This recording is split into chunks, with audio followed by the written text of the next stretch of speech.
Hello' নমস্কাৰ মোৰ অন্য এটা ভিডিঅ'লৈ আপোনালোকক স্বাগতম জনাইছোঁ। যাত্ৰাৰ সংগী হিচাপে সোমদেৱ গাড়ীখনে আমাৰ সংগী হৈ পৰিছে। এয়া দেখিছেনে নাইট ছুপাৰৰ যাত্ৰা। এয়া প্ৰথম বুলি ক'লেও ভুল নহ'ব, এনেকৈ যাওঁ বুলি এনেকৈ ওলোৱা এয়াই প্ৰথম নাইট ছুপাৰত। বেলেগত গৈছোঁ বা পাৰ্চনেল গাড়ীত গৈছোঁ, এনেকৈ এই ধৰণে নাইট ছুপাৰত যোৱা অভিজ্ঞতাটো একেবাৰে কম। জানো তথাপিও আমি মৰসাহ কৰি এনেকৈ সেই জখলাবন্ধা পাই গ'লোঁ। কিছুমান ভিডিঅ' কৰিব পৰা নাই, তথাপিও আপোনালোকক দেখাইছোঁ এনেই জখলাবন্ধাত ৰখাইছে ৰাতি। আমি অলপ খোৱা লোৱা কৰিলোঁ, পেট পূজাটো কৰি দিলোঁ, যা নহওক। তাৰপিছত আহি পালোঁ শিৱসাগৰত ৰাতিপুৱা চাহকাপ ইয়াতে খাই লৈছোঁ। তাৰপিছতে আমি হোটেল বিচাৰিব আৰম্ভ কৰিলোঁ, যিহেতুকে তাতে থাকিম। এয়া দেখিছে, ইয়াত আমি খাই ল'লোঁ চাহটো। তাৰপিছতে আমি এখোজ দুখোজকৈ সেয়া হোটেলৰ বিচাৰি থাকিলোঁ। ক'ৰবাত ফুল আছে, ক'ৰবাত নাই বুকিং। এইখনত আমি গ'লোঁ এটলাণ্টিয়া। এইখন হোটেল ধুনীয়া একেবাৰে, আপোনালোকে আহিলেও থাকিব পাৰিব। শিৱদৌলৰ ওচৰতে হয় এইটো। ইমান ধুনীয়া এটা প্লেচ, আৰু ৰিচিপশ্যনৰ সেইটো দেখিছে, আৰু লাইটৰ এইটো ষ্টেণ্ডটো দেখিছে। একদম ৰেডি হৈ লৈছোঁ আমি একেবাৰে। এটা ৰেডি হৈ লৈছে আমাৰ ৰুমটো। এইটো সুন্দৰ। এইটো কি দেখিছেনে বাৰু? একেবাৰে সাংঘাতিক। ৰাতি যদি দেখা পাই যাওঁ নিশ্চয় যাব পাৰে। এইটো ধুনীয়া একদম। এক পাতি ইয়াত লৈ থৈছোঁ এনেকৈ, বাথৰুম পাতিম ধুনীয়া একদম ফেণ্টাষ্টিক। শিৱসাগৰ আমি গৈ থাকোঁ আৰু বাই বাই। তলাটো গ'লোঁ। এইটো পৰিৱেশ মন্দিৰত থাকে, এয়া গৈ আছোঁ।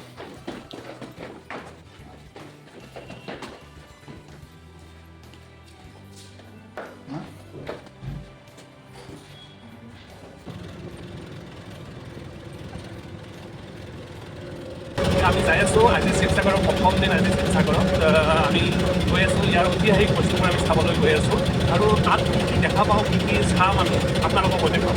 একদম চিন্তা নকৰিব, যাত্ৰা এটা ভিডিঅ' আহি আছে আপোনালোকৰ কাৰণে। ব'লক ৰাতি টোপনি ক্ষতি কৰি আৰু এই যাত্ৰা কৰি অৱশেষত আহি পালোঁ আমাৰ ৰংঘৰৰ বাকৰি। আৰু তাতে আহি টিকেটটো লৈ ভিতৰলৈ সোমাই আহিলোঁ।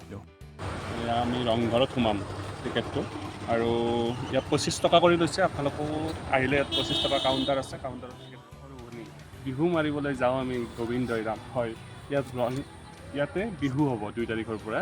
আমাৰ যিটো বহাগ বিহুৰ এই 2 তাৰিখৰ পৰা ইয়াত ৰংঘৰৰ বাকৰিত বিহু হ'ব। অকণমান আমি অলপ আগধৰি আহিলোঁ, অকণমান ইয়াৰ পৰিৱেশটো চাবলৈ, আৰু পিছে পৰেও আমি আহিম, বিহু চাম। একেদিন আছোঁৱেই যিহেতুকে, আপোনালোককো দেখাম বিহু। জানক আহক তেতিয়াহ'লে। অসমৰ এক গুৰুত্বপূৰ্ণ ঐতিহাসিক স্থানত উপস্থিত আছোঁ, আহকচোন। ৰংঘৰত আহিম বুলি আহিব পৰা নাছিলোঁ, আজি আহি গ'লোঁ। আহক আপোনালোকক চাই থাকক।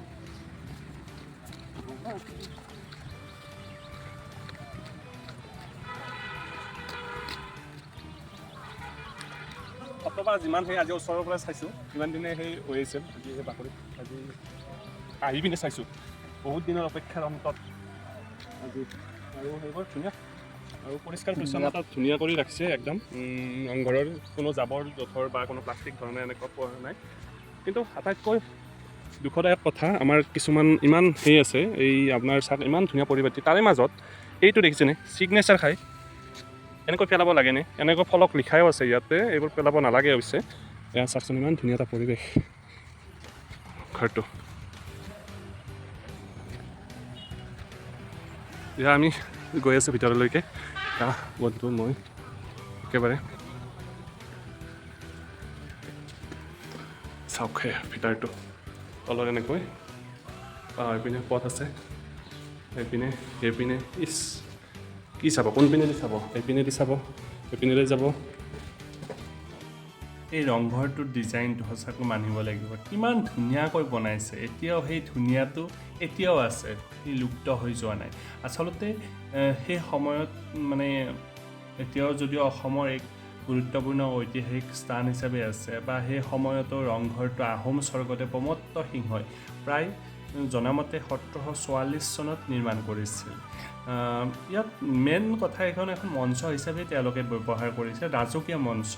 আৰু ইয়াত বহি আহোম ৰজা আৰু ৰাজ পৰিয়ালসকলে ইয়াত বহি খেল ধেমালি, ইয়াত যিখিনি খেল ধেমালি চলিছিল আৰু নাইবা ইয়াত বিহু, এই বহাগ বিহুত যিটো বিহু উৎসৱ হয় তাক উপভোগ কৰিছিল। চাওকচোন ইমান ধুনীয়া এটা পৰিৱেশ মনোমোহা সন্মুখৰ পৰা মই দেখাবলৈ চেষ্টা কৰিছোঁ। ইমান ধুনীয়াকৈ বনাইছে, মানিব লাগিব। কেতিয়াবা ইঞ্জিনিয়াৰ কোন আছিল, কি আছিল, সঁচাকৈ সেই দূৰদৰ্শী চিন্তাধাৰাই মানে বেষ্ট তাৰ।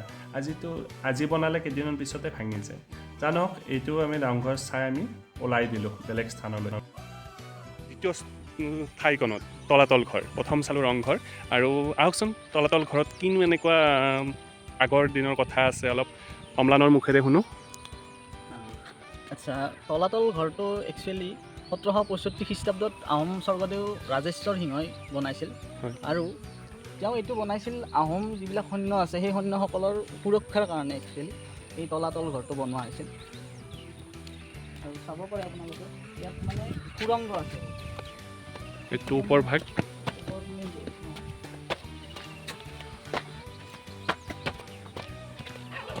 আহোমসকলৰ যেতিয়া যুদ্ধ লাগিছিল তাত ৰণকৌশল বনাইছিল ন, এই ৰণকৌশল বনোৱাৰ স্বাৰ্থত তেওঁলোকে এই তলাতল ঘৰটো নিৰ্মাণ কৰিছিল।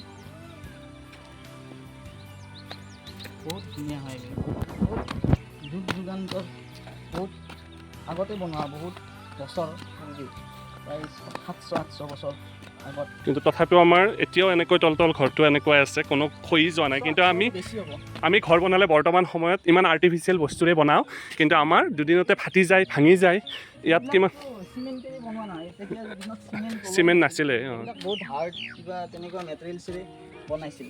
আগতে বেছিভাগ মাটিমাহ ব্যৱহাৰ কৰিছিল, এইবোৰত তাৰে আঠাটোৰে এনেকৈ সেই হৈছিল। মছলা টাইপ আছিল কিবা। দেখিবলৈ পাইছে এনেকুৱাকৈ। আৰু চৌহদটো সঁচাকৈ ধুনীয়াকৈ ৰাখিছে, ডাঙৰ এৰিয়া। কেম্পাছটো ধুনীয়া কৰি ৰাখিছে, ক'তো বন বাত ক্লিন কৰি ৰাখিছে।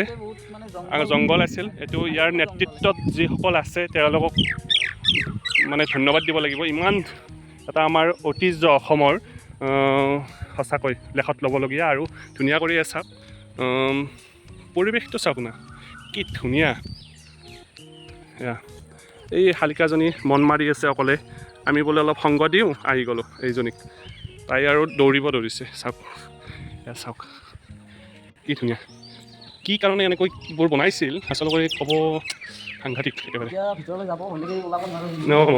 কিবা কিজানি চক্ৰ বিহুৱে ৰচনা কৰি দিছে ভিতৰত, কিন্তু মানিব লাগিব।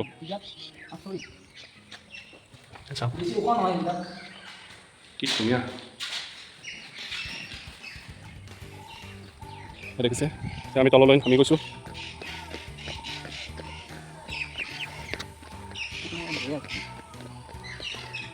পৰিৱেশটো দেখি সঁচাকৈ আপ্লুত হৈ পৰিছোঁ।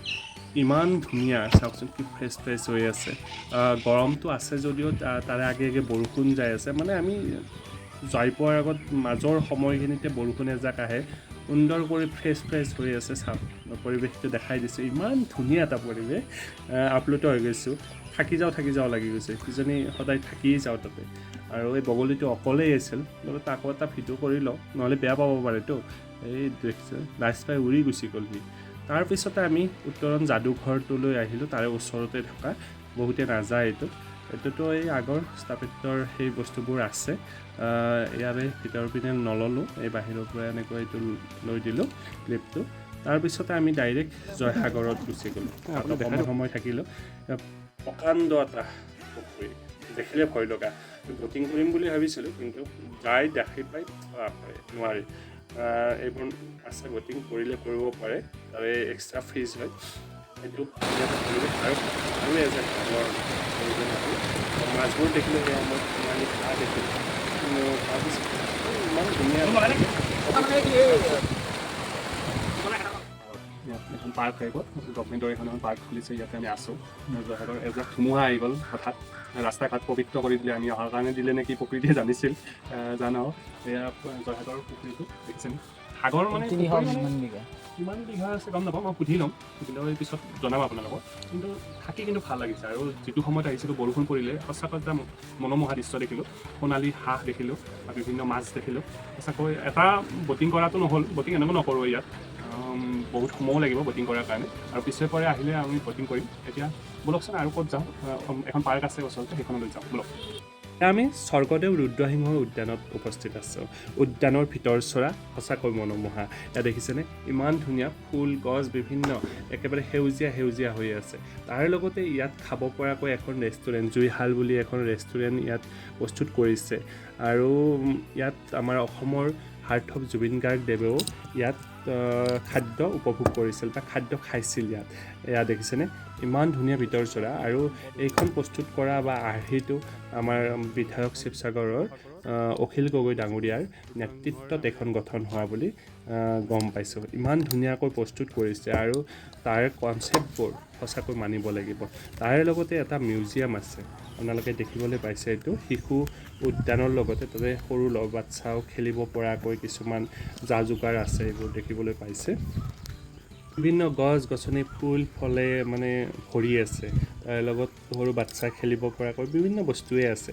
তাৰ লগতে সেইটো মূৰত এটা মিউজিয়াম প্ৰস্তুত কৰিছে, আৰু তাৰ ভিতৰত কি নাই মানে আচলতে ইনফৰ্মেটিভো পোৱা যায়, লগতে মানে বিভিন্ন তথ্য ইয়াত পোৱা যায়, লগতে শিশুসকলৰ বাবেও উপকৃত। ইয়াত দেখিছেনে মুখাশিল্প, এই মুখাশিল্পটো অৱশ্যে মাজুলীটো নহয়, মাজুলীটো অকণমান বেলেগ বুলি কৈছে, আৰু এইটো হৈছে আপোনাৰ শিৱসাগৰৰ মুখাশিল্প। ইমান ধুনীয়াকৈ, মাজুলী আৰু শিৱসাগৰৰ কিবা পাৰ্থক্য আছে, মই ইমানখিনি গম নাপাওঁ, তাতে গাইডজনে ধুনীয়াকৈ বুজাই দিছিল। আৰু এইবোৰ দেখিছেনে, এইবোৰ যুদ্ধৰ সময়ত যুদ্ধ বিগ্ৰহৰ আহোম যুগৰ সেইবোৰ, আৰু এইবোৰ টকা পইচাবোৰ, আগৰ টকা পইচাবোৰ, আৰু এইটো তলাতল ঘৰটো, তলাতলৰ ওপৰ চৰাটো এতিয়া বৰ্তমান নাই, ভাঙি গৈছে, আৰু এইবোৰ ছাইডবোৰ এতিয়াও আছে, আপোনালোকে দেখিবলৈ পাইছে এয়া। আৰু গাইডজনে ইমান ধুনীয়াকৈ বুজাই দিছে, তেখেতক ধন্যবাদ আমাৰ ফালৰ পৰা। আৰু এয়া দেখিছেনে পানীৰ ওপৰত ধুনীয়া উপঙি থকা মানে থাৰ্মোকলৰ দৰে বস্তুটো, প্লাষ্টিকৰে হয়, ইমান ধুনীয়াকৈ সকলো টেকনিক ব্যৱহাৰ কৰিছে। এয়া দেখিছেনে উদ্যানখন এইকাৰণেও বিশেষ, য'ত লোকসংস্কৃতিৰ প্ৰদৰ্শনো হয়, লোকসংস্কৃতিৰ প্ৰগ্ৰেম ইয়াত দেখায়। এইটো সভাঘৰ, য'ত প্ৰগ্ৰেম, ইয়াত টকৌপাতেৰে নিৰ্মিত, দেখিছেনে। আহকচোন। শংকৰদেৱক লাগি তাহাৰ পৰম শিষ্য মাধৱ পুৰুষে গুৰুৰ সমস্ত শৰীৰক বখানি এক বন্দনা সহিত প্ৰকাশ কৰ, যাক সমস্ত লোক হবে জানি ওহি বন্দনাৰ মাজে গুৰুৰ সমস্ত গুণানুকীৰ্তন কৰ। হে লোক হব ওহি পৰম গুৰুক স্মৰি সেহি বন্দনা কৰ, তাক দেখ শুন।